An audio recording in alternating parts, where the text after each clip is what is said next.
ইতালির রাজধানী রোমে হামলার শিকার হয়েছেন বাংলাদেশি বংশোদ্ভূত অস্ট্রেলিয়ান নাগরিক ও জনপ্রিয় travel content creator Boniamin. 21 July রাতে রোমের তরপিনাতারা এলাকায় এই ঘটনা ঘটে। হামলার ভিডিও সামাজিক যোগাযোগ মাধ্যমে ছড়িয়ে পড়ার পর বিষয়টি নিয়ে ব্যাপক আলোচনা শুরু হয়েছে।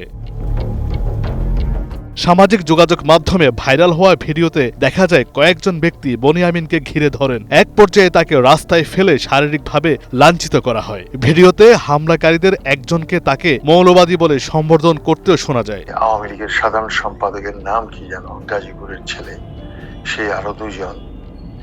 এদের একজনের ভিসা একটু পরে ক্যান্সেল হবে, আমাকে ইটালিয়ান কর্তৃপক্ষ আমাকে কনফার্ম করছে, কারণ ওরা ভিডিও করে দেখছে, পাইছে ওরা। তো এই আর কি, বাকিটা তো খোদার ইচ্ছা।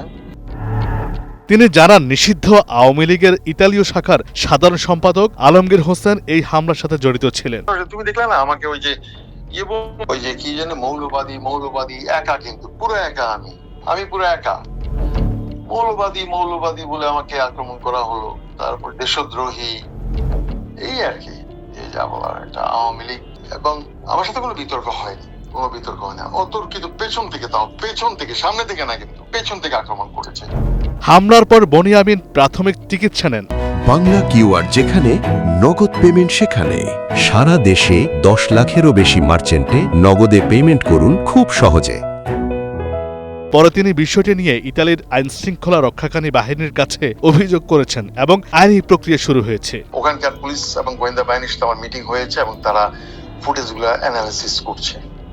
আমি কালকে আমি চলে যাব, তুরস্কের দিকে চলে যাব। হ্যাঁ, এই ধরনের সত্য নিয়ে কথা বললে এটা আক্রমণ হবে, এবং যারা আমরা সত্য নিয়ে কথা বলি তারা এইভাবেই লাঞ্ছিত হবে, এটাই তো স্বাভাবিক। রোমের তরপিনাতারা এলাকায় উল্লেখযোগ্য সংখ্যক বাংলাদেশি প্রবাসীর বসবাস।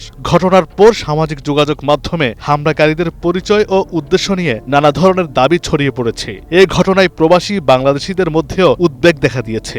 অনেকেই ঘটনার নিরপেক্ষ তদন্ত এবং দায়ীদের বিরুদ্ধে আইনগত ব্যবস্থা নেয়ার দাবি জানিয়েছেন। বর্তমানে বনিয়ামিন প্রাথমিক চিকিৎসা শেষে সুস্থ আছেন বলে জানিয়েছেন। এই ঘটনায় তদন্ত চলমান রয়েছে। আমি রুমে আছি, সবই ঠিক আছে আমার, ইনশাআল্লাহ। ওর ভিসা রিনিউ করবে না, এরা কনফার্ম করছে এবং এরা বলছে যে নাও।